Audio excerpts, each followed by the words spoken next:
مبارک ہے۔ آل عمران کی یہ ایک انتہائی فکر انگیز آیت ہے جو علوم القرآن کے بعض انتہائی بنیادی، اساسی اور محتم بالشان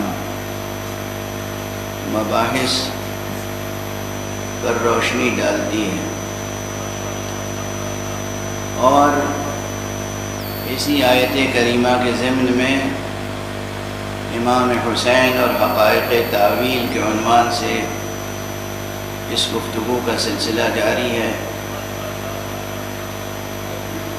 اذہان عالیہ میں محفوظ ہوگا جو کچھ اب تک یہ فقیر عرض کر سکا ہے۔ قرآن مجید کے آیات کے تعلق سے محکمات اور متشابہات کی بحث بہت عظیم الشان ہے، اور بزرگان علماء میں سے ہر عالم نے اپنے اپنے انداز سے تعریف کی ہے۔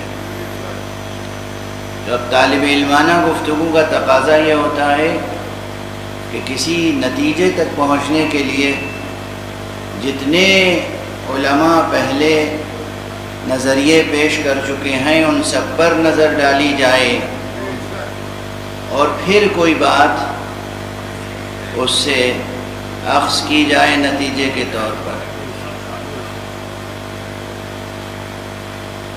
اس لیے کہ کہنے والوں نے تو بہت کچھ کہا، لیکن یہ سب کہنے والے غیر معصوم ہیں۔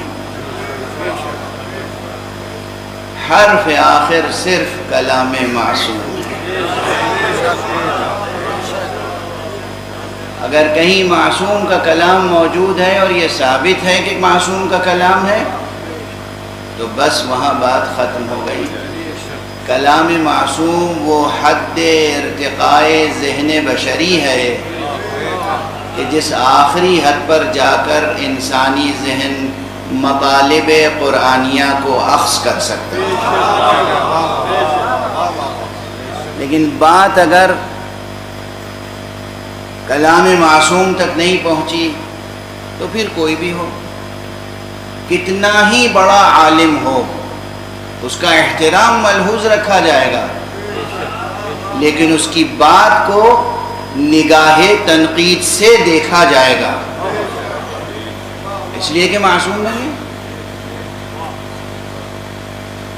یعنی یہ جسارت نہیں ہے، یہ جرأت نہیں ہے، یہ کسی قسم کی گستاخی نہیں ہے کہ آپ کسی بڑے سے بڑے عالم کی بات پر تنقیدی نگاہ ڈالیں، بلکہ یہ سچی طالب علمانہ شان ہوتی ہے۔ چونکہ طلب ہے کس کی؟ طلب ہے علم کی۔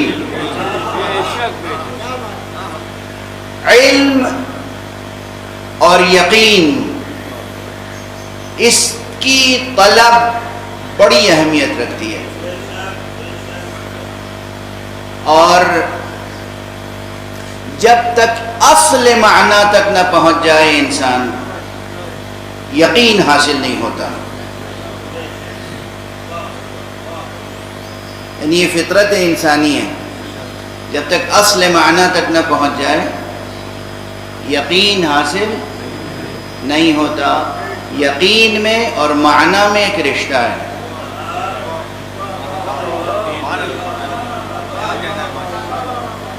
خود یقین میں اور معنی میں یا معنی میں ایک رشتہ ہے۔ ابھی بہت پہلے یہ مجھے یاد آ جاتی ہیں بعض باتیں جو ممبر سے خود کہہ چکا ہوں، چاہے وہ 20 برس پہلے کہی ہوں یا 25 برس پہلے کہی ہوں۔ تو میں نے توجہ دلائی تھی کبھی کہ معنی اور معنی ان دونوں میں بھی فرق ہے۔ کبھی کبھی تو آڈینس میں ایسے افراد سے ملاقات ہو جاتی ہے کہ جو عجیب و غریب انداز سے مجھ پر علم کے دروازے کھولتے ہیں۔ مثلاً کبھی کبھی میں نامتناہی کہتا ہوں اور کبھی لامتناہی کہتا ہوں، تو لوگ سوال کرتے ہیں کہ ہم سوچتے رہتے ہیں کہ یہ غلط کب کہہ رہے ہیں، صحیح کب کہہ رہے ہیں۔ اب وہ بتانا پڑتا ہے کہ بھئی دونوں صحیح ہیں.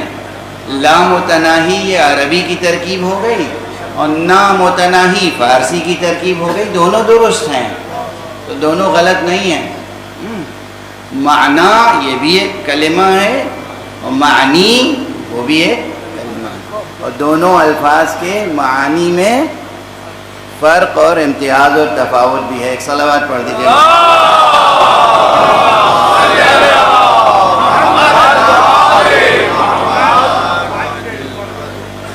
حاشا وکلا آپ کے ذہن میں یہ بات نہ آئے کہ میں الفاظ کا بیجا استعمال کرنے کی کوشش کرتا ہوں. دقیق حکیمانہ مسائل، فلسفیانہ مسائل، اس کو ان کی مخصوص اصطلاحوں سے نکال کر عام فہم انداز میں پیش کرنے کی کوشش کرتا ہوں. لیکن ساتھ ساتھ میری ایک کوشش یہ ہوتی ہے کہ زبان کا ایک ادبی اور علمی معیار برقرار رہے. اور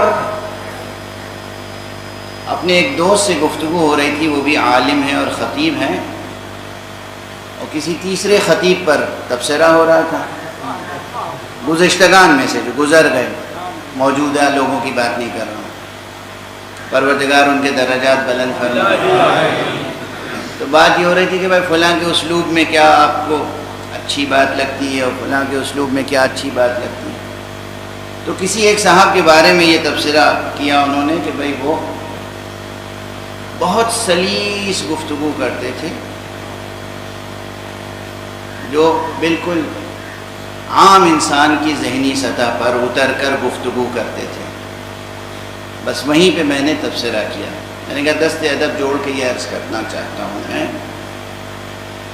مطالب کو آسان بنا کر، سہل بنا کر عام انسانوں تک پہنچانا ایک ہنر ضرور ہے، مگر اترے بغیر. یہ جو آپ نے کہا عام ذہن پر اتر کر، وہ اس میں ایک پہلو ہے. خطیب ممبر حسینی ممبر پر بلند ہوتا ہے، اترنے کا حق اسے نہیں ہے. کسی پستی میں اترنے کی بات کر رہا ہوں. آپ 1 گھنٹے تقریر کیجئے، بہت آسان تقریر کیجئے، مگر عمدن بھی 2-4 لفظ نئے ضرور استعمال کیجئے تاکہ سننے والے جوان ان نئے الفاظ کی جستجو میں خود کوششیں آغاز کریں. اگر آپ نے کوئی ایک نیا لفظ بھی نہیں دیا تو پھر کیا دیا؟ اور سنا رہے ہیں؟ یہ نہیں ہے مقصد کہ اپنی زبادانی کا اظہار کیا جائے، اپنے علم کا اظہار کیا جائے، نہیں. کچھ ایسی بات ضرور کی جائے کہ علم کے نئے دروازے کھلیں. اور علم کی کلید بڑی حد تک زبان ہے. یہ الفاظ، نیا لفظ سامنے آئے گا، نئے معانی کی جستجو ہوگی.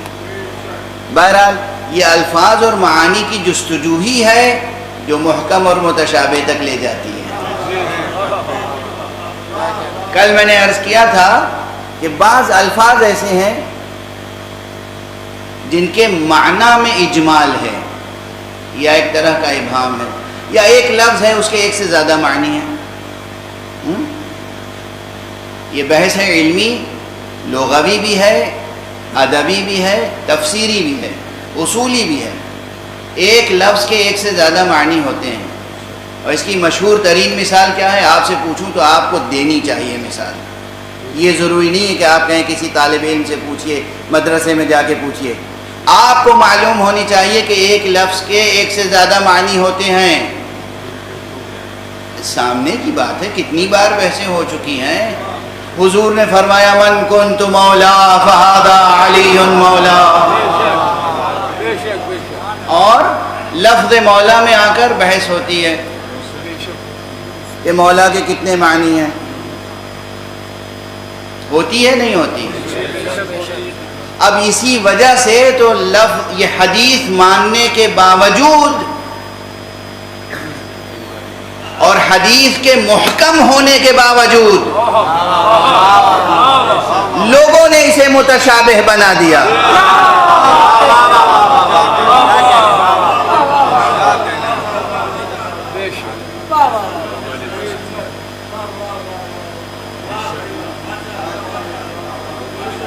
حدیث، اب میں کہہ سکتا ہوں یہ جملہ کہ یہ حدیث بھی قطعی الصدور ہے. عام طور پر حدیثیں غنی الصدور ہوتی ہیں، لیکن یہ حدیث بھی قرآن ہی کی طرح قطعی الصدور ہے، اس لیے کہ اتنے لوگوں نے روایت کی ہے. قرآن کو قطعی الصدور کیوں کہتے ہیں؟ تواتر کے ساتھ لوگوں نے کہا یہ کتاب لفظ بلفظ حرف بحرف محمد مصطفیٰ صلی اللہ علیہ وآلہ وسلم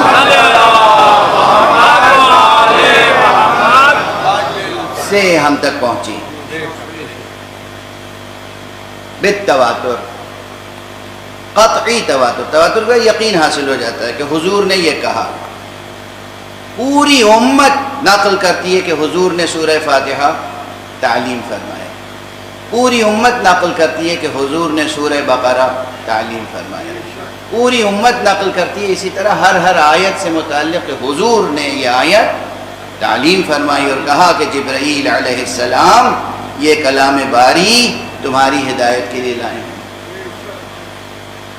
تو یہ کثیر تعداد میں لوگوں کا بیان کرنا اور نسلاً بعد نسلن بیان کرنا یہ یقین پیدا کر دیتا ہے کہ ہاں یہ کلام اسی طرح حضور علیہ الصلاۃ والسلام نے فرمایا.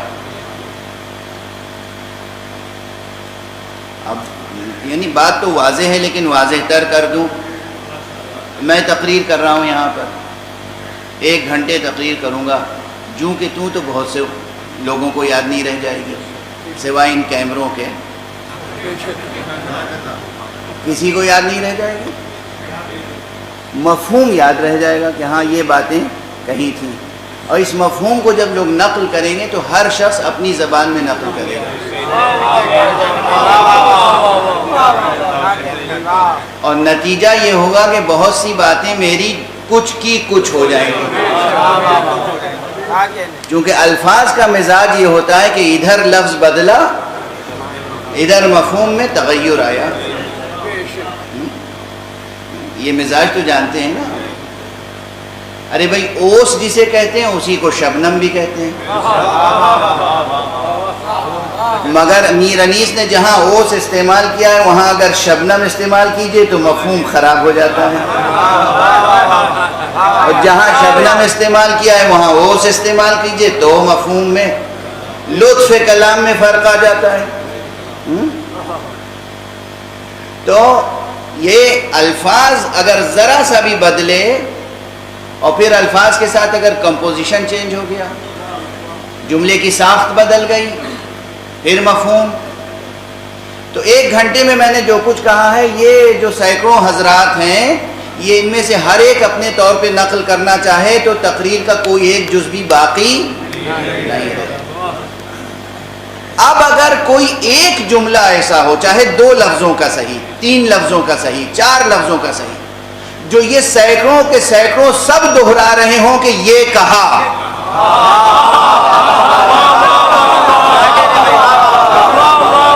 اب اس میں کسی شک کی گنجائش نہیں رہ جائے گی. بھائی کچھ کہا ہو یا نہ کہا ہو، یہ کہا. سمجھے آپ تواتر کسے کہتے ہیں؟ اب تواتر یہ فنی بحث ہے، علم رجال کی، علم حدیث کی، علم درایت کی. اس بحث کو میں آپ کے سامنے عرض کر رہا ہوں کہ تواتر کسے کہتے ہیں، متواتر کسے کہتے ہیں. سمجھ میں آ گئی یہ مثال کہ یہ سینکڑوں حضرات نے ہماری 1 گھنٹے کی تقریر تو نقل کی اپنے اپنے انداز سے، تو اس سب بیان کو جمع کر کے بھی کوئی قرآن ہاتھ میں لے کر کسی عدالت میں قسم نہیں کھا سکتا کہ یہ کہا. مگر اگر یہ سب کے سب حضرات مل کر کسی ایک جملے کو دہرا رہے ہوں کہ نہیں یہ کہا، تو پھر وہ کہلائے گا متواتر.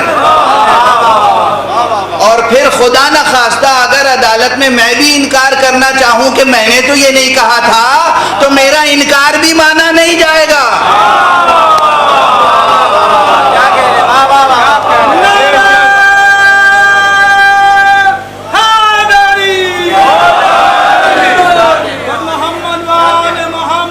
یہ تو دنیاوی مثال تھی.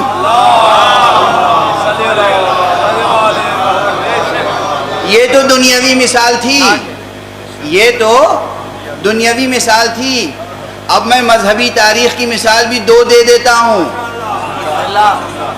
ایک مثال وہ ہے جو قرآن سے ہٹ کر پیغمبر اکرم صلی اللہ علیہ وآلہ وسلم نے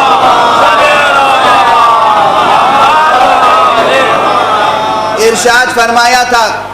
1 گھنٹے سے زیادہ تقریر فرمائی تھی میدان غدیر میں. کم از کم 12 صفحوں پر تقریر لکھی گئی ہے، مگر اس کے ایک ایک جملے دوسرے راویوں نے الگ الگ اپنے اپنے انداز سے نقل کیے. اسی لیے اس میں اشتباہ ہوا کہ یہ کہا تھا یا نہیں، یہ کہا تھا یا نہیں، یہ کہا تھا یا نہیں. مگر جتنے صحابی تھے سب کے سب اس ایک جملے پہ متفق تھے کہ آپ نے فرمایا من کنت مولا فہذا علی مولا.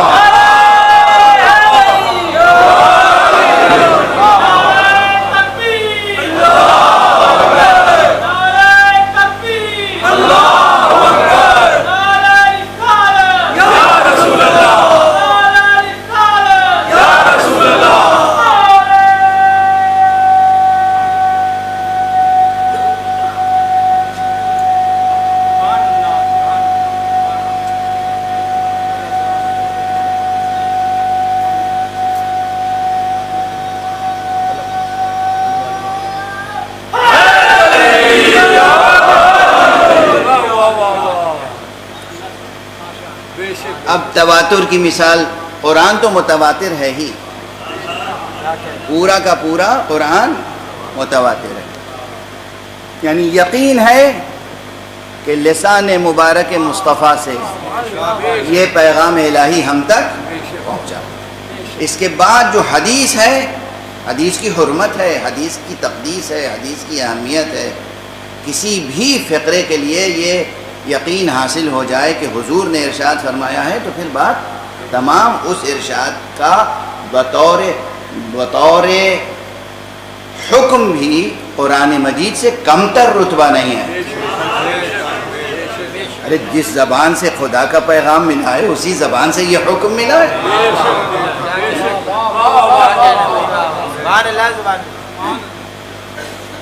تو یہ حدیث مبارک بھی پورے سرمایہ حدیث میں، جس طرح پورے قرآن کے شروع میں بسم اللہ ہے،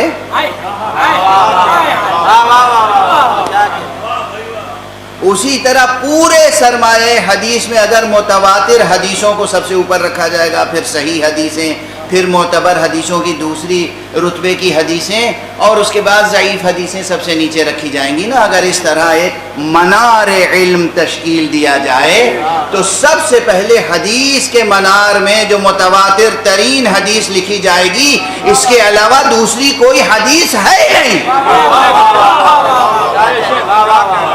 من کنت مولا فہذا علی مولا.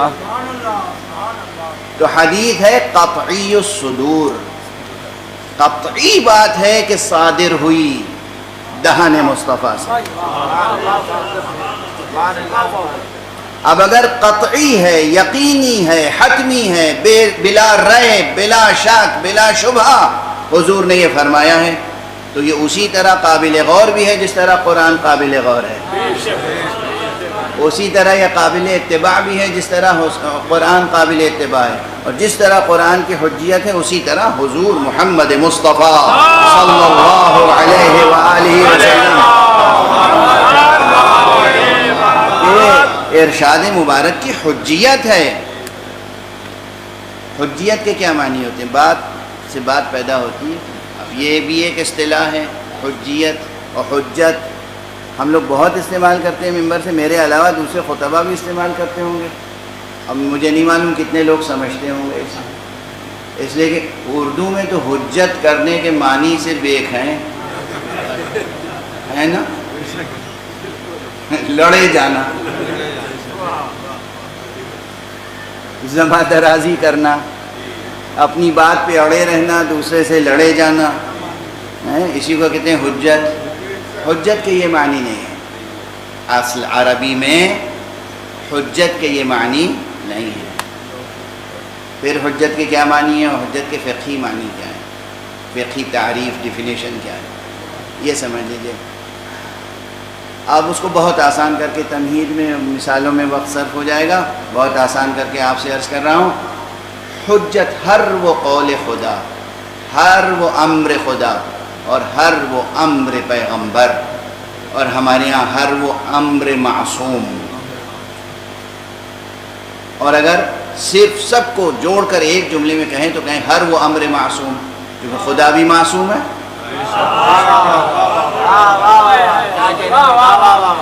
العصمت للہ, اصل عصمت تو خدا کے لیے ہے.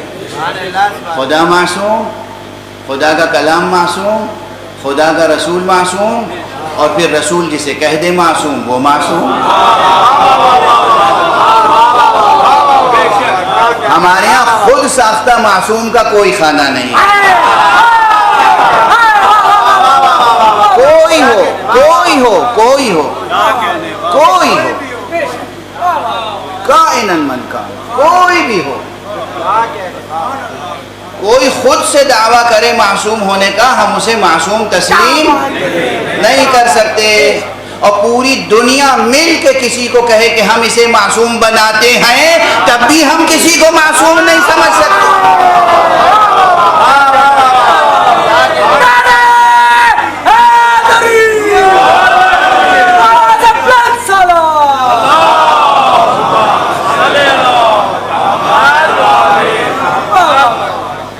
یعنی خدا کی قسم کرۂ ارض کے جتنے انسان ہیں, جتنے انسان, اور اسے بڑھا دوں, جتنے کرۂ ارض کے اوپر ٹہل رہے ہیں, گھوم رہے ہیں, جی رہے ہیں, حیٌ یرزق, وہ, اور جتنے زمین کے اندر دفن ہو چکے ہیں, وہ سب مل کے کسی کے لیے گواہی دے کہ ہم اس کو معصوم بناتے ہیں.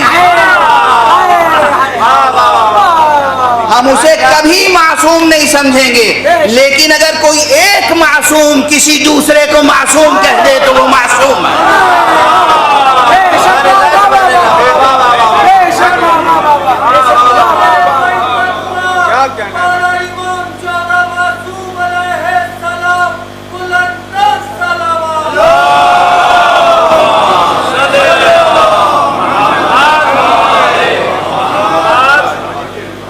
اصل اصیل یہ ذرا لفظوں کے تغیر کے ساتھ اور اصطلاحوں کے تغیر کے ساتھ بہت جگہوں پر استعمال ہوتی ہے, علوم اسلامی میں, فقہ میں, اصول فقہ میں, کلام میں. تو معصوم کا قول, چاہے اللہ کا قول ہو, چاہے رسول اللہ کا قول ہو, چاہے اس ذات کا قول ہو جسے رسول نے معصوم قرار دیا ہو, اس کا قول حجت ہے. حجت ہے یعنی بات تمام ہو گئی, اب ہمارے لیے منجزیت و معذریت ہے. منجزیت معذریت یہ کیا ہوگی؟ ایک کے بعد ایک سخت سے سخت لفظ آ رہے ہیں.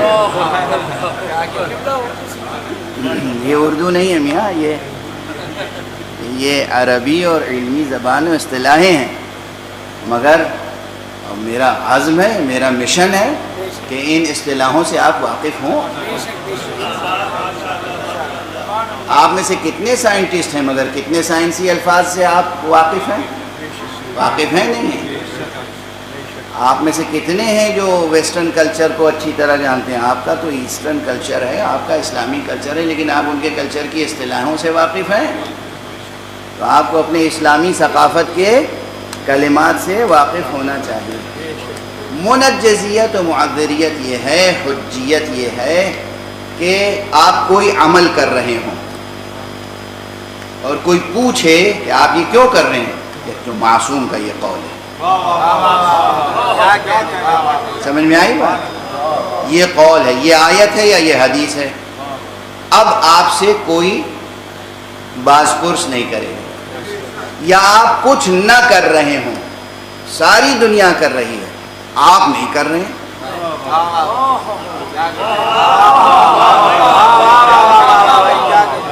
بھائی دیکھیے نا, صرف لفظ تو نہیں منتقل ہو رہا ہے نا, تو دل میں جذبہ بھی پیدا ہو رہا ہے نہیں, ارادہ بھی مضبوط ہو رہا ہے نہیں. وہ کردار ہونا چاہیے نا کہ ہوا کے بہاؤ میں بہہ نہ جائیں.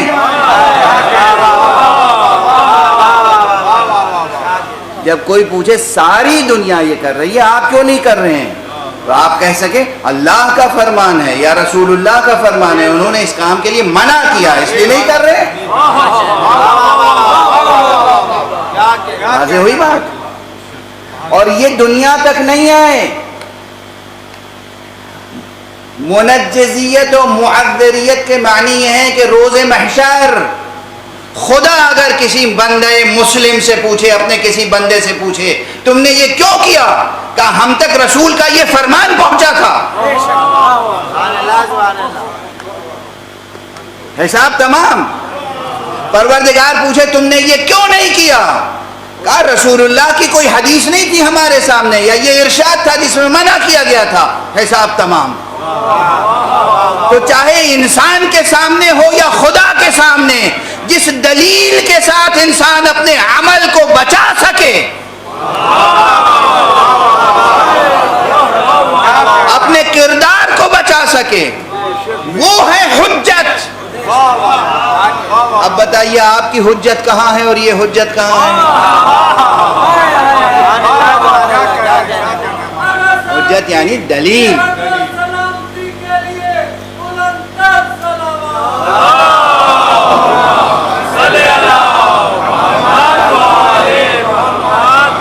ایک اور بلندر صلوات.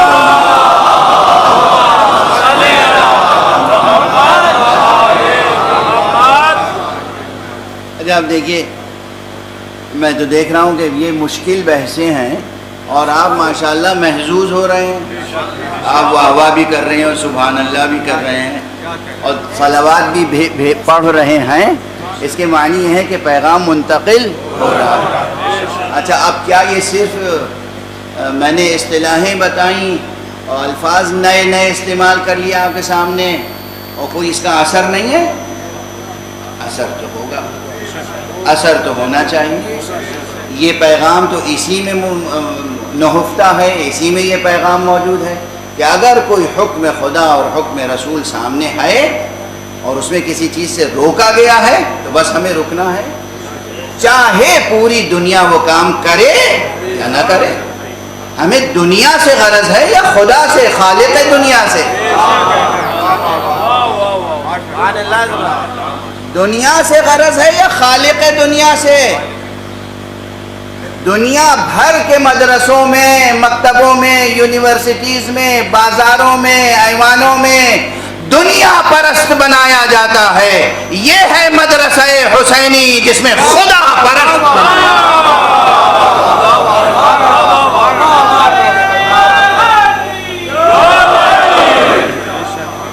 پوری دنیا کسی یزید کی بیعت کر لے،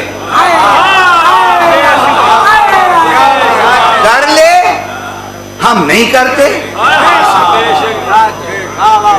پوری دنیا کسی خاطی کو خاطی نہ کہے، ہم خاطی کو خاطی کہیں گے. تو یہ ہوتی ہے حجیت، یہ ہے معذریت، یہ ہے منجزیت. کسی عمل کو انجام دینے کے لیے کافی ہے کہ دلیل ہاتھ میں ہو. کیا دلیل؟ قال اللہ قال رسول اللہ. کبھی کبھی دلیل نہ کہہ کر اسے حجت کہتے ہیں، کبھی حجت نہ کہہ کر اسے علم کہتے ہیں. لفظ علم کا اطلاق کبھی کبھی صرف حجت اور دلیل کے معنی میں ہوتا ہے، اس لیے کہ حجیت علم کی ذاتی خصوصیت ہے. علم سے حجیت کو کوئی جدا نہیں کر سکتا. یعنی اگر علم ہے تو اس کے مطابق عمل کرنا پڑے گا، اور اگر علم ہوتے ہوئے عمل نہیں کیا تو پھر گناہگار ہوگا انسان، پھر گناہگار ہوگا انسان. تو علم کی یہ حجیت جو ہے یہ ذاتی وصف ہے. قاطع یا علم، لفظ علم اور پھر لفظ علم ایک عام معنی میں ہے اور ایک لفظ علم خاص معنی میں ہے. وہ خاص معنی کیا ہے؟ دین کے دائرے میں. دین کے دائرے میں قال آئنسٹائن علم نہیں ہے، قال نیوٹن علم نہیں ہے، قال ایڈم اسمتھ علم نہیں ہے. قال کارل مارکس علم نہیں ہے، بس دو ہی ہیں، قال اللہ قال رسول اللہ صلی اللہ علیہ وآلہ۔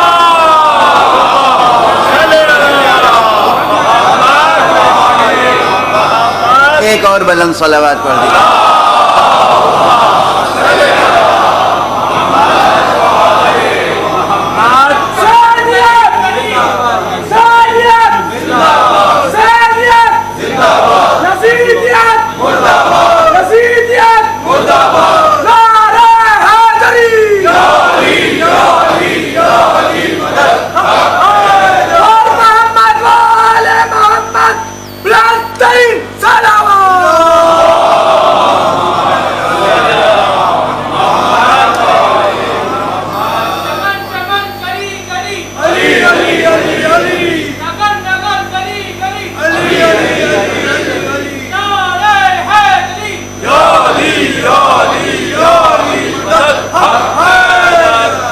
ماشاءاللہ، آپ حضرات یہ نعرے لگاتے ہیں، جس ذہن کی بھی تخلیق ہے، کیا اچھی تخلیق ہے۔ بے شک بے شک۔ آخر میں جو ختم ہوتا ہے حق حیدر، اس میں کیا معنی ہے۔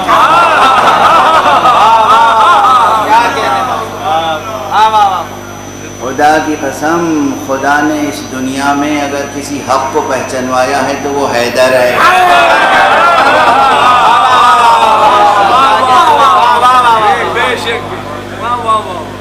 وہی حق ہیں اور وہی حق ہیں اور بس وہی حق ہیں۔ تو بات اب پھر میں مربوط رکھوں وہیں تک، اتنی باتیں سمجھ میں آ گئیں۔ اب متن تو واضح ہے کہ حضور نے فرمایا، اور میں نے عرض کیا کہ وہ ہے محکم۔ حضور نے بیان ایسے کیا تھا کہ وہ محکم ہے۔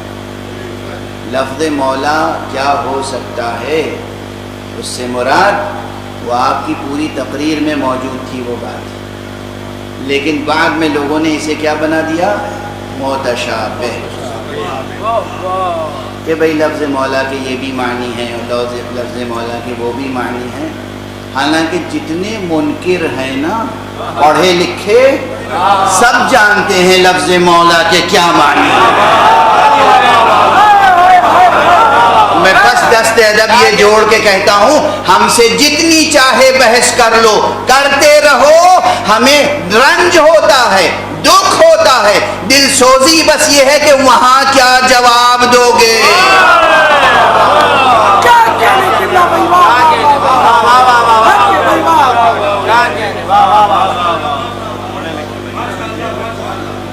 ہم کوئی تمہارے محاسب ہیں؟ نہ ہم تمہارے محاسب، نہ تم ہمارے محاسب۔ نہ آپ کو مجھے حساب دینا ہے، نہ ہمیں آپ کو حساب دینا ہے۔ روز حساب ہے، اس روز حساب مصطفیٰ منبر نور پر ہوں گے،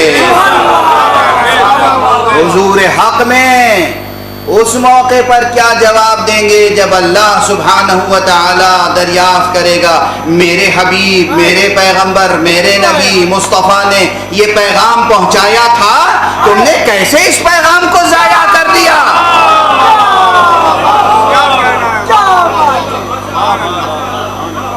اور ہمیں جواب نہ دیں، ہم سے دلیل و حجت و بحث کرنے سے کیا فائدہ ہے۔ ہر شخص اپنا اپنا جواب تیار رکھے روز حساب کے لیے، ہر فرد۔ اور آپ سے بھی دست ادب جوڑ کے یہی عرض کرتا ہوں، زیادہ مناظرے نہ کیا۔ اور ہمارے ہر شخص مناظرے کرتا ہے، بھائی ہر شخص کو مناظرے کا حق دیا ہی نہیں دیا ہے، مناظرے نہ کیا، بلا وجہ اپنی توانائی ضائع نہ کیجیے۔ اگر کوئی تاریکی میں رہنا چاہتا ہے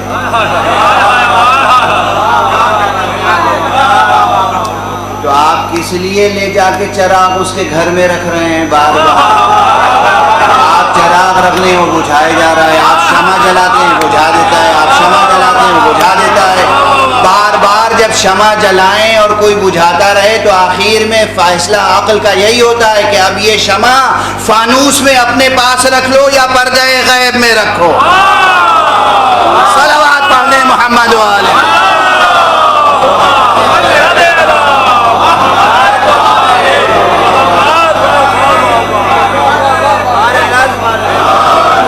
فانوس غیب میں شمع رکھ دو، شمع روشن رکھو، اور جب بھی وہ تاریکی پسند ہوش میں آ جائے اور نور کی طلب ہو تو شمع حاضر کر دو۔ صلوات پڑھ دیں محمد والے۔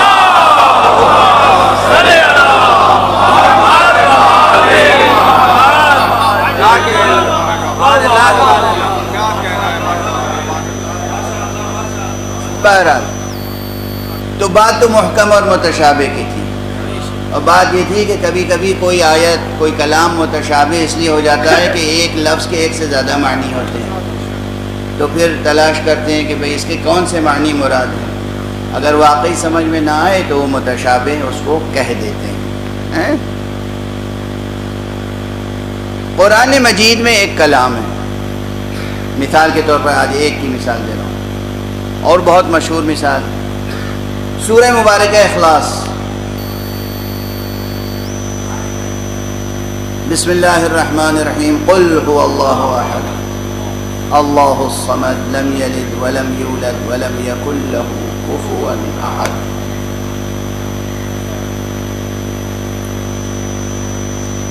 اس سورے میں ایک لفظ ایسا ہے جس کے معنی ذرا مشکل ہے، الصمد۔ اب ڈکشنری اٹھا کے لوگ دیکھتے ہیں صمد کے کیا معنی۔ تو یہ اختلاف اسی وقت ہوا صدر اسلام میں، حضور کے فوراً بعد، اور بہت سے لوگ اس وقت بھی مدعیان علم تھے۔ مدعی بننے میں کیا خرچ ہوتا ہے؟ تو ایک دوسرے کے سامنے اپنی لا علمی کا اظہار کیا کرتے تھے۔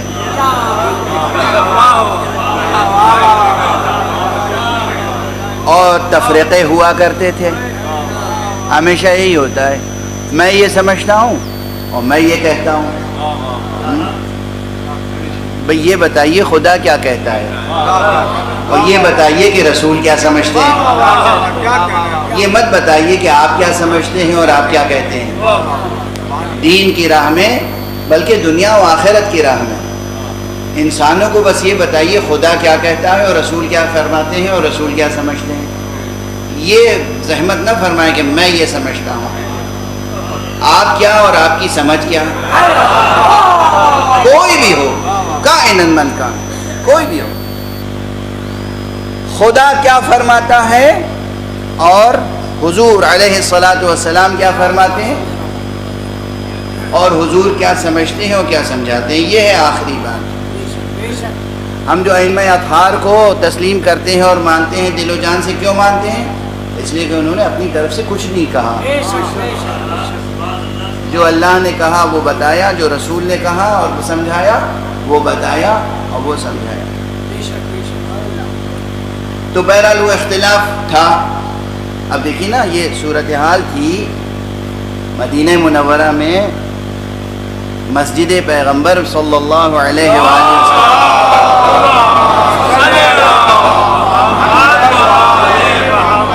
خود حیات پیغمبر میں یہ کیفیت تھی کہ حضور موجود ہیں، حضور کے اوپر ایمان لا چکے ہیں، حضور کے ہاتھوں پہ بیعت کر چکے ہیں۔ اس کے بعد لوگ ادھر ادھر یہودی علماء کے پاس جا کے بیٹھتے تھے اور آ کے حضور کے سامنے نقل کرتے تھے، فلاں عالم یہ کہہ رہا تھا اور فلاں عالم یہ کہہ رہا تھا۔ اگر ہم نے بتانا شروع کر دیا کہ کس کے رشتے یہودیوں سے تھے،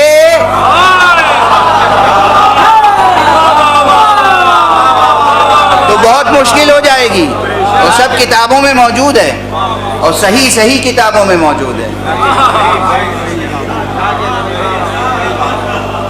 حضور موجود، حضور کیوں؟ اسی دور سے شروع ہو گئی تھی بات۔ اور اس کے بعد ایک واقعہ یہ بھی ہوا کہ حضور خود مسجد میں تشریف لائے. میں گلا کر چکا ہوں نا کہ لفظ علامہ کا کیا استعمال ہوتا ہے. حضور مسجد میں تشریف لائے تو دیکھا کہ ایک حلقہ بنا ہوا ہے اور ایک صاحب گویا شمع محفل بنے ہوئے ہیں.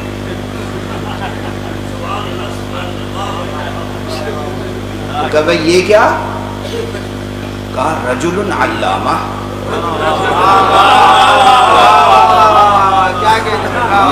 اب ذوقی علامہ کی کہاں تک تاریخ پہنچی ہے. لفظ علامہ عربی میں مبالغے کے لیے آتا ہے. یہ تائے تانیث نہیں ہے. عموماً عربی اسماء میں تائے تانیث لگا کے مؤنث بنایا جاتا ہے. تو علامہ عالم کا مؤنث نہیں ہے.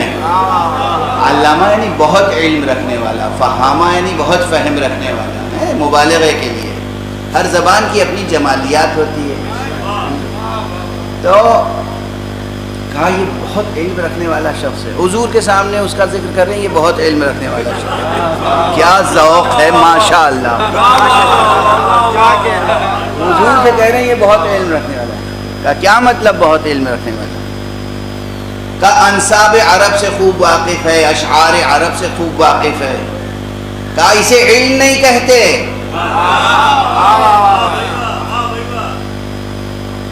علم تو بس یہ ہے کہ یا آیت محکمہ یا سنت قائمہ، یا سنت قائمہ ہو یا آیت محکمہ ہو. ورنہ یہ جو تم بتا رہے ہو یہ علم نہیں ہے.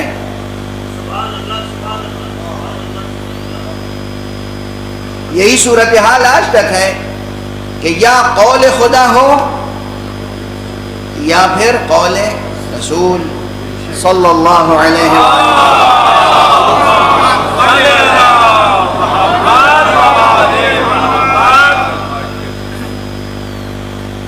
جب رسول کے دور میں یہ حلقے قائم ہونے لگے تھے تو بعد رسول کتنے حلقے بڑھ گئے ہوں گے.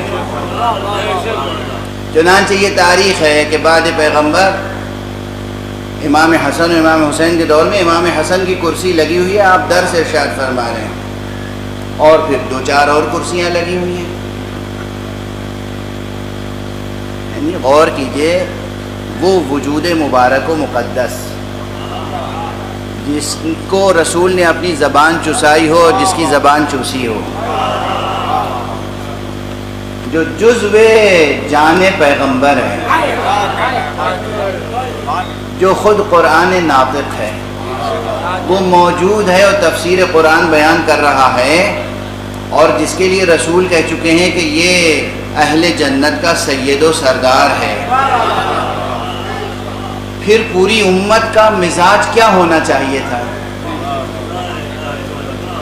سب بیٹھ کر سنتے، ہمتن گوش ہوتے، دل کے کانوں سے سنتے کہ جزو بضعِ پیغمبر، جزء پیغمبر کیا ارشاد فرما رہے ہیں.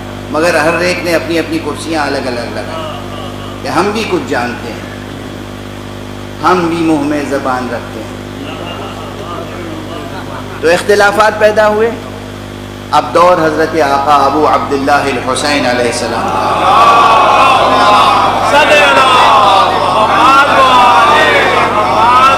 اب یہ یاد رکھیے کہ یہ کتنا بھی ظلم کیا ہو امت نے، عوام نے یا عوام و خواص نے مل کر، لیکن ذہنوں میں، دلوں میں ان کی عظمت راسخ ضرور تھی. یعنی ان کی علمی مرجعیت تھی سب کے ذہن میں. مرجعیت سمجھے؟ مرجع یعنی جہاں پلٹ کے آئے انسان اپنے آخری فیصلے کے لیے، اسے کہتے ہیں علمی مرجعیت. ٹھیک ہے نا؟ جو آخری امید، آخری سہارا، آخری منزل ہو کہ بھئی یہاں سے مسئلہ جو حل ہوگا وہ حل ہے. آج بھی جو مرجع تقلید کہلاتا ہے وہ کیوں مرجع کہلاتا ہے؟ مرجع یعنی وہ جس کی طرف رجوع کیا جائے. کسی میں یہاں اختلاف ہو جائے کہ اس آیت کے یہ معنی ہے، اس آیت کے یہ معنی ہے، اس حدیث کے یہ معنی ہے، اس حدیث کے یہ معنی ہے، تو اصل معنی کون بتائے گا؟ کہ چلیے صاحب سیستانی صاحب سے پوچھ لیتے ہیں اس حدیث کے کیا معنی ہے. عقل سلیم کا تقاضا یہی ہے. یہ اور بات ہے کہ یوٹیوب پر بیٹھ کر آپ سیستانی صاحب کو حدیث کے معنی بتائیں.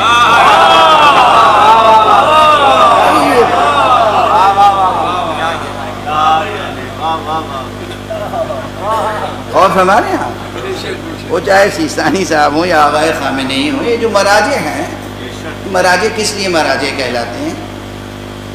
جو اٹک اٹک کے ہجے کر کر کے آپ عبارت پڑھنے کی کوشش کر رہے ہیں اور پھر اس کے معنی بیان کر رہے ہیں. بھئی وہ لوگ بچپن سے اب تک ان کا کام ہی ہے دن رات حدیثوں کو پڑھنا، اور ایک بار نہیں بار بار پڑھنا، بار بار پڑھنا، بار بار پڑھنا. صبح سے شام کرنا اور شام سے صبح کرنا صرف کس فضا میں؟ قال اللہ، قال رسول اللہ، قال الامام علی، قال الامام حسن، قال الامام باقر، قال الامام صادق. صبح سے شام، شام سے صبح. مولا نے کیا کہا، اس کے کیا معنی ہے، اس کے کیا معنی ہے، اس کے کیا معنی ہے، اس سے ہمیں کیا حکم حاصل ہوتا ہے. تو جو مسلسل اسی تحقیق و جستجو میں ہو اور اس کا ایک مرتبہ قائم ہو جائے، اس کا حرف معتبر ہوتا ہے، اسے مرجعیت حاصل ہوتی ہے. آپ کی مغربی یونیورسٹیز میں بھی یہی ہوتا ہے. آپ پی ایچ ڈی کرتے ہیں تو کسی کے سپرویژن میں کرتے ہیں، کوئی گائیڈ ہوتا ہے. آپ بھی بالغ ہیں، وہ بھی بالغ ہیں، آپ کو بھی لکھنا پڑھنا آتا ہے، اسے بھی لکھنا پڑھنا آتا ہے. تو جب پی ایچ ڈی کر رہے ہیں تو کسی گائیڈ کی کیا ضرورت ہے آپ کو؟ ہے نہیں؟ نہیں. آپ جب ریسرچ کر رہے ہیں تو ایک گائیڈ ہر دنیا کی ہر یونیورسٹی میں ہوتا ہے. اس گائیڈ کا کہا ہوا کچھ اثر رکھتا ہے نہیں، کچھ وزن رکھتا ہے نہیں. اب وقت تو بہت تیزی سے گزر گیا، کیا کروں، مگر میں اپنے اسلوب سے آج دھیرے دھیرے بات آگے بڑھا رہا ہوں. آپ سب کو ماشاءاللہ شاعری کا بھی بہت شوق ہے. تو ایک واقعہ سن لیجیے لکھنؤ کا. جناب مرزا دبیر، کوئی چھوٹا نام نہیں ہے، سب جانتے ہیں. جناب مرزا دبیر نے شاعری شروع کی اور انہوں نے اپنا کلام کسی استاد کو دکھایا. اس استاد نے کوئی ایک لفظ بدل دی، وہاں پر ایک لفظ کو بدل دیا. اب وہ لکھنؤ والے یہ کہتے ہیں لفظ بدل دی، دلی والے کہتے ہیں لفظ بدل دیا. تو یہ بھی دونوں جملے صحیح تھے، غلط نہیں تھے. اچھا، جناب مرزا دبیر مطمئن نہیں ہوئے اپنے اس استاد کی اصلاح سے، تو گئے جناب شیخ ناسخ کے پاس اور شیخ ناسخ سے کہا میں نے یہ مصرع کہا تھا، استاد نے یہ اصلاح کی ہے. کہاں استاد نے صحیح اصلاح کی ہے. کہنے لگے حضور وہ کتاب میں یہ لکھا ہے. ناسخ بڑے جلالی تھے، شیخ ناسخ کہلاتے تھے. انہوں نے ڈنڈا اٹھایا اور دوڑانا شروع کیا. کہا تم مجھے کتاب کا حوالہ دیتے ہو؟ کتاب پڑھتے پڑھتے میاں ہم خود کتاب ہو چکے ہیں. ہمارا کہاں حجت ہے.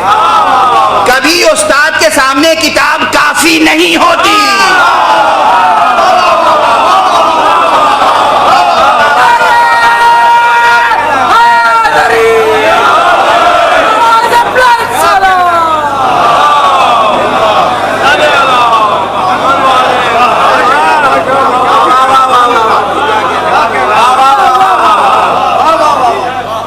مجھے بتاؤ گے کتاب میں کیا لکھا ہے؟ دبیر مرزا صاحب خاموش گھر آ گئے. استاد کی اصلاح دل و جان سے قبول کر لی. استاد استاد ہوتا ہے تو مرجع مرجع ہوتا ہے. کسی سائنس میں آپ پی ایچ ڈی کر رہے ہوں، لٹریچر میں، ہیومینٹیز میں کریں، کسی بھی علم میں کریں، استاد استاد ہوتا ہے. یعنی کیسا بے ادب معاشرہ ہو گیا ہے.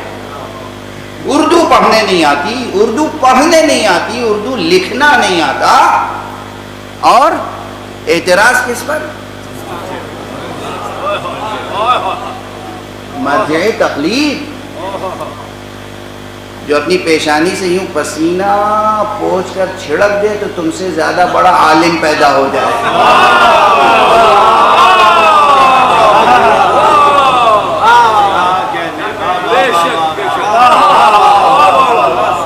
آپ کیا سمجھتے ہیں اپنے علماء کو؟ کیا سمجھتے ہیں اپنے علماء؟ بغیر چشمے کرم باب علم کوئی عالم نہیں بنتا.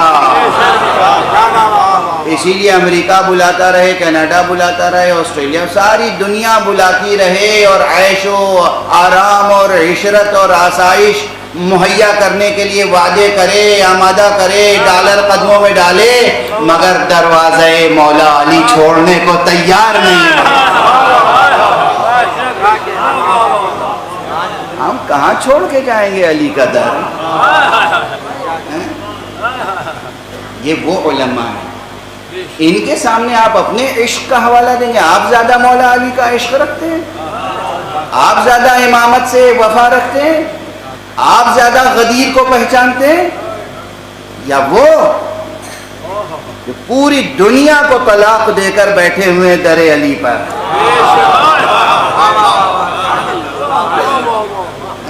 بہرحال بس اتنا جملہ کافی.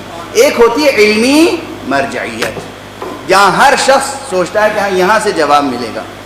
تو کرسیاں تو سب نے لگا لی تھیں، مگر ذہن میں یہ تھا کہ ملے گا جواب تو وہاں سے ملے گا. تو آقا حسین علیہ السلام کے دور کا واقعہ ہے کہ سب کے سب لفظ صمد میں مختلف بھی ہو گئے. تو صمد کے کیا معنی ہے؟ ابھی بھی لفظ صمد کی بھی تشریح کروں اور وجہ اختلاف بتاؤں تو وقت چاہیے، لیکن اللہ نے تو خود صمد کے معنی وہیں لکھ دیے ہیں. آگے کی پوری عبارت صمد کے معنی کی تشریح ہے. یہ رہنمائی کس نے فرمائی؟ جو جان قرآن تھا، جو قرآن ناطق تھا، حضرت ابو عبداللہ الحسین علیہ السلام.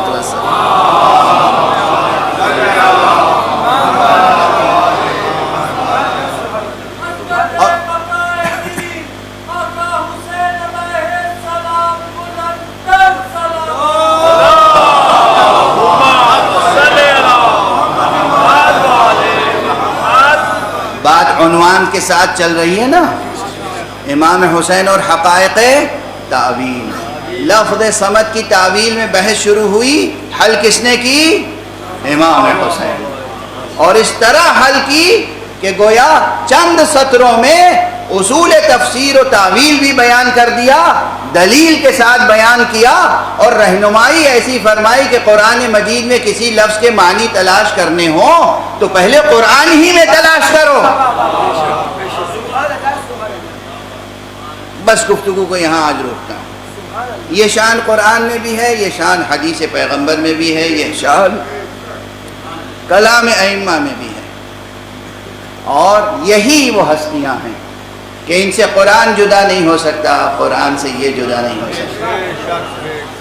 جو بھی عقل سلیم رکھتا ہے اور فطرت اولیہ اور فطرت پاکیزہ اور فطرت مستقیمہ رکھتا ہے، اسے یقین ہے کہ ہمیں زلال علم نصیب ہوگا تو اس در سے.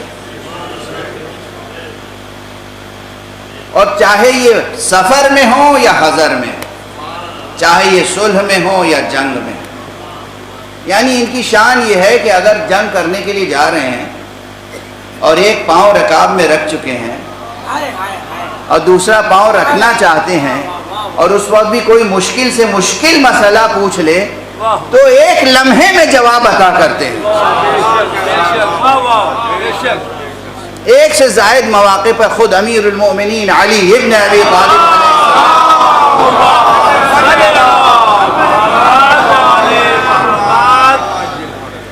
کی سیرت طیبہ میں یہ واقعات موجود ہیں، اور دیگر ائمہ کی شان میں بھی یہ واقعات موجود ہیں. لیکن بس اب آج 4 محرم ہو گئی.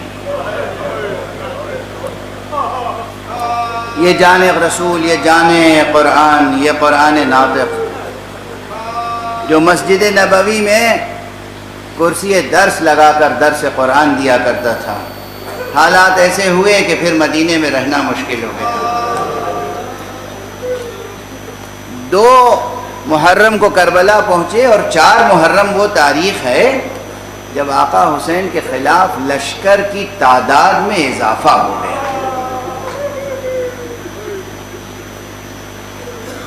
دھیرے دھیرے اب لشکر بڑھ رہا ہے. ادھر لشکر مخالفوں کا بڑھ رہا ہے اور ادھر آقا کی تنہائی میں اضافہ ہو رہا ہے. جو دنیا طلب ہے وہ ساتھ چھوڑ چکے ہیں، اور جو حق شناس ہیں ان کے ثبات قدم میں اضافہ ہوتا جا رہا ہے. اب وقت بالکل نہیں رہ گیا، اس لیے بہت تیزی سے آج جی چاہتا ہے کہ آقا کے اصحاب میں سے ایک ایسے صحابی کا تذکرہ کروں، آپ کے جانثاروں میں سے ایک ایسے جانثار کا جس کی ایک بڑی عظیم الشان تاریخ ہے، اور قیامت تک جتنے افراد بشر ہیں، جتنے انسان ہیں، ان تمام انسانوں کے لیے ایک بڑا نمونہ عمل اس کا کردار ہے. دیکھیے آقا امام حسین تو معصوم ہے، کوئی بھی غیر معصوم حسین نہیں بن سکتا. ہاں ان سے ہم ہدایت لیں گے، روشنی لیں گے، اور کوئی یہ سمجھ لے کہ ہم حسین بن سکتے ہیں، ناممکن. اور وہ تو معصوم ہیں، 14 معصومین میں سے ہیں، 12 اماموں میں سے ہیں. کیا کوئی علی اکبر بن سکتا ہے؟ کیا کوئی قاسم بن سکتا ہے؟ نہیں. ہم ان کے تذکرے کرتے ہیں اور ان سے اپنے دل و جان میں ایمان کی روح پھونکتے ہیں، اپنے یقین میں اضافہ کرتے ہیں، ان کو خراج عقیدت پیش کرتے ہیں، لیکن ہم بن نہیں سکتے. لیکن چند کردار یہ جو اصحاب کے ہیں، یہ تمام انسانوں کے لیے حجت بن جاتے ہیں. اگر حر یہ کر سکتا ہے کہ دنیا کو ٹھوکر مار دے، تو ہم کیوں نہیں ٹھوکر مار سکتے؟ اگر زہیر قین یہ کر سکتے ہیں تو ہم کیوں نہیں کر سکتے؟ حر کیا بنی ہاشم میں سے تھے؟ حر کیا آل رسول میں سے تھے؟ زہیر قین کیا آل رسول میں سے تھے؟ نہیں، اشراف میں سے تھے. اچھا خاندان تھا، صحیح النسب، اچھا بڑا خاندان ضرور تھا. تو یہ دونوں کردار بطور خاص بہت اہمیت رکھتے ہیں. یوں تو جون کی مثال کوئی معمولی مثال ہے. ایک حبشی غلام، چہرے کی رنگت سیاہ، لیکن چہرے کی رنگت پہ نہیں جانا چاہیے، دل کتنا روشن تھا جوان کا. اتنی مثالیں ہیں عام انسانوں کے لیے کربلا میں کہ جس کی بنا پر یہ کہہ رہا ہوں، اور سب کہتے ہیں کربلا تمام عالم انسانیت پر حجت قائم کر دیتی ہے. کوئی گورا ہو، کالا ہو، کوئی حبشی ہو، کوئی یمنی ہو، کوئی عربی ہو، کوئی عجمی ہو، کوئی انسان ہو، کوئی خاطی گناہگار ہو یا کوئی متقی و پرہیزگار ہو، جتنے بھی افراد بشر ہیں سب پر کربلا میں حجتیں موجود ہیں. بس چند جملوں میں، حالانکہ آپ گریہ کرنے کے لیے آمادہ ہیں، میں کسی کا بھی تذکرہ کروں تو آپ گریہ کریں گے، لیکن زہیر کے تعلق سے 2-3 جملے عرض کریں. مکے سے جب آقا حسین چلے ہیں تو 8 ذی الحجہ کو آقا چلے تھے، اور حج تمام کر کے زہیر بھی مکے سے کوفے کی طرف روانہ ہوئے. تو گویا 1-2 منزلوں کا فاصلہ تھا. زہیر عمدن اس طرح چلتے تھے کہ کہیں آقا امام حسین کے قافلے کے ساتھ ملحق نہ ہو جائے، ایک فاصلہ برقرار رکھتے تھے. اب یہ فاصلہ کیوں برقرار رکھتے تھے اب اس کے بیان کا موقع نہیں ہے.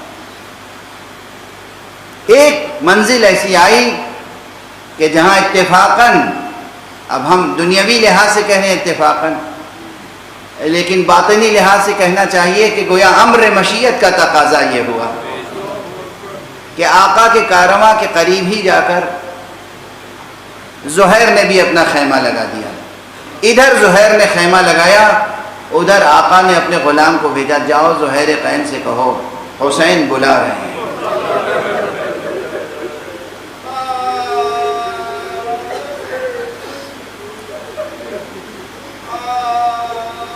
اب خیمے میں زہیر ہیں، اور زہیر باحیثیت انسان تھے، دانشور تھے، شجاع تھے، بہادر تھے، اپنے وقت کے نامی گرامی تھے، کوئی معمولی انسان نہیں تھے۔ تو یہ حضرات جب کوئی باحیثیت سفر کرتا ہے تو تنہا تو نہیں کرتا ہے، ان کے ساتھ غلام، بھائی، اہل خاندان، خدمت گزار، پورا کارواں تھا ان کا بھی۔ لیکن خیمے میں اس وقت وہ بیٹھے ہوئے تھے اور سامنے زوجہ۔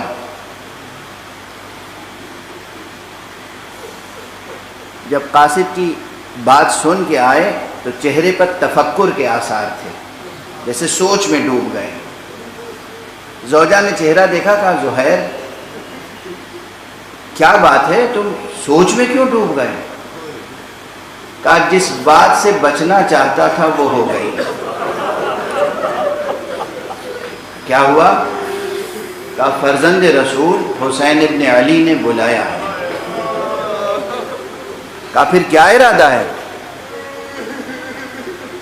انہوں نے اپنے تأمل کا اظہار کیا تو زوجہ نے کہا تمہیں شرم نہیں آتی، غیرت نہیں آتی، رسول کا بیٹا بلا رہا ہے اور تم جانے میں پس و پیش کر رہے ہو۔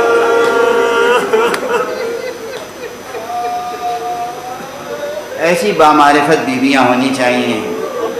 آپ اپنی بچیوں کی ایسی تربیت کیجئے، اپنی خواتین کی ایسی تربیت کیجئے جو آپ کو ہمیشہ خدا کی طرف لے جائیں، حق کی طرف لے جائیں۔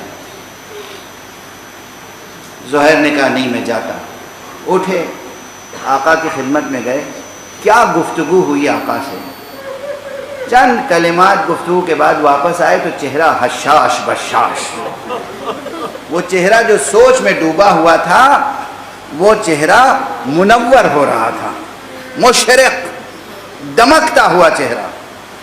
زوجہ نے دیکھا، کہا ہاں آقا سے ملاقات ہو گئی، فرزند رسول سے ملاقات ہو گئی؟ کہا ہاں ہو گئی، مگر میں ایک بڑا فیصلہ کر رہا ہوں، میں تمہیں طلاق دینا چاہتا ہوں۔ مجھے اچھی طرح یاد ہے، یہ میرا ہی جملہ ہے، میں نے اسی منبر سے کہا تھا دنیا میں تمام طلاقیں نفرت کی بنیاد پر ہوتی ہیں، اختلاف کی بنیاد پر ہوتی ہیں، تاریخ میں میری نگاہ میں یہ واحد طلاق ہے جو عشق کی بنیاد پر ہو۔ کہا زہیر یہ کیا کہہ رہے ہو؟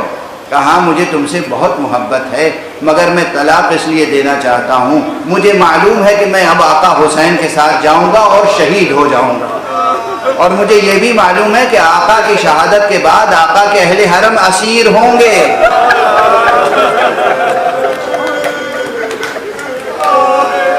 میں اپنی جان تو دے سکتا ہوں مگر تمہاری اسیری مجھے قبول نہیں۔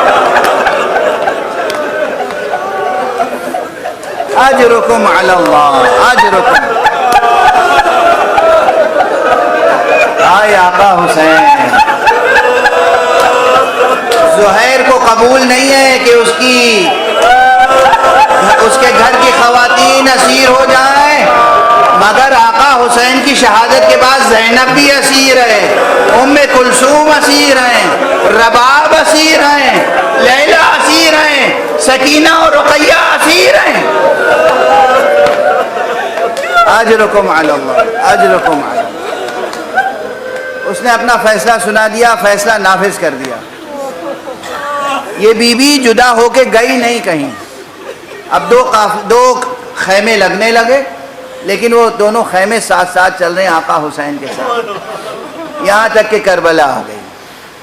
کربلا میں یہاں تک کہ عاشور کا دن آ گیا، قربانیاں شروع ہوئیں۔ عاشور کو آقا حسین نے زہیر کو بڑا منصب دیا تھا، میں نے کہا نا زہیر کی شخصیت بلند تھی، اگر پوری 1 گھنٹے سوا گھنٹے کی تقریر زہیر کی شخصیت پر ہو تو کافی نہیں ہوگی۔ زہیر کو آقا نے پہلا منصب تو یہ دیا کہ جو آپ کا حفاظتی دستہ تھا اس کا راس و رئیس بنایا، یعنی حضرت عباس کا تو اپنا مرتبہ ہے، وہ بھائی ہیں، علمدار ہیں، وہ سب کچھ ہیں حسین کے لیے، لیکن پھر بھی کچھ وظیفے، کچھ کام بانٹے تھے، تقسیم کیے تھے لوگوں میں، کچھ وظائف۔ تو زہیر قین مولا کے محافظ، مولا کے خیمے کے دروازے پر کھڑے رہتے تھے، جب بھی کوئی آتا تھا پوچھتے کون ہو تم، اور جب کوئی کہتا تھا کہ آقا حسین سے ملنا ہے تو کہتے تھے تمہارے ساتھ اسلحہ تو نہیں ہے؟ اسلحہ یہاں رکھ دو تب جانے دوں گا ورنہ نہیں جانے دوں گا۔ اب یہ سب واقعات کتابوں میں موجود ہیں۔ ایک تو یہ عہدہ دیا، اپنا خاص محافظ بنایا، اور پھر جب فوج ترتیب دی تو میمنے کا سردار زہیر قین، میسرے کے سردار حبیب ابن مظاہر، قلب لشکر میں ابو الفضل العباس۔ میمنے کی ایک خاص اہمیت ہوتی ہے، تو گویا کہ فوجی نقطہ نظر سے، لشکر کی ترتیب کے نقطہ نظر سے حبیب پر زہیر کو ایک فوقیت حاصل ہے۔ میمنے کے سردار ہیں تو زہیر نے حق بھی ادا کیا، نماز ظہر تک اور نماز ظہر کے بعد بھی کچھ دیر تک زہیر کا قیام اور زہیر کی حیات تاریخ میں ملتی ہے۔ بے پناہ جنگ کی اور بے قیاس نصرت کی مولا کی، نماز کے وقت بھی جو نماز پڑھائی ہے آقا امام حسین علیہ السلام، وہاں بھی دو تھے، کون؟ ایک زہیر اور ایک سعید۔ سعید نے اپنے سینے پہ اتنے تیر لیے کہ جیسے ہی آقا حسین کی نماز تمام ہوئی، اچھا خدا کی قسم کیا قوت ارادی رہی ہوگی، کیا درد سہنے کا ملکہ تھا سعید اور زہیر میں۔ تیر پر تیر آ رہے ہیں، جب تیزی سے تیر آتا ہے تو بے اختیار انسان کے قدم پیچھے ہٹتے ہیں، لیکن کس طریقے سے اپنے آپ کو قابو میں رکھ کر، ضبط کر کے اپنے احساسات و جذبات، زہیر و سعید اس طرح کھڑے تھے کہ کوئی تیر حسین تک پہنچنے نہ پائے۔ یہ سب کس لیے بیان ہوتا ہے؟